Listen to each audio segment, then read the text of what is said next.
बिस्मिल्लाहिर्रहमानिर्रहीम। अस्सलाम वालेकुम। मैं हूं आबिद अजीज और आज मैं डॉक्टर विल्मा श्वाब जर्मनी की जिस होम्योपैथिक मेडिसिन को डिस्क्राइब करने जा रहा हूं उसका नाम है गैस्ट्रोबिन ड्रॉप्स।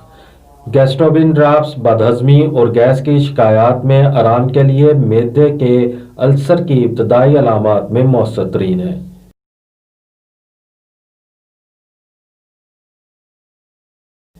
इसकी कंपोजिशन में जो एक्टिव सब्सटेंसेस यूज़ किए गए हैं उसमें शामिल है phosphorus 5x, capsicum 3x, robinia 2x, acidum sulphuricum 4x, natrum phosphoricum 3x।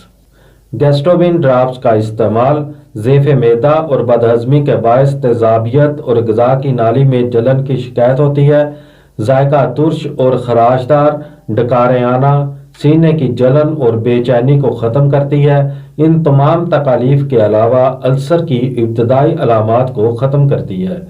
इसका तरीका इस्तेमाल कुछ इस तरह से है कि 10 कतरे दिन में 3 से 4 मरतबा थोड़े से पानी में डालकर इस्तेमाल किए जा सकते हैं। गैस्ट्रोबिन ड्रॉप्स आपको बाजार से 20 मिलीलीटर की बोतल में बआसानी दस्तयाब हो सकते हैं। उम्मीद करता हूं कि ये वीडियो आपको अच्छी लगी होगी। अगर वीडियो अच्छी लगी है तो इसको लाइक कर दें। अगर आप मज़ीद होम्योपैथिक मेडिसिन के बारे में इंफॉर्मेशन हासिल करना चाहते हैं तो मेरी रिक्वेस्ट है कि इस चैनल को सब्सक्राइब कर लें। नेक्स्ट वीडियो तक मुझे दें इजाज़त। अल्लाह हाफिज़।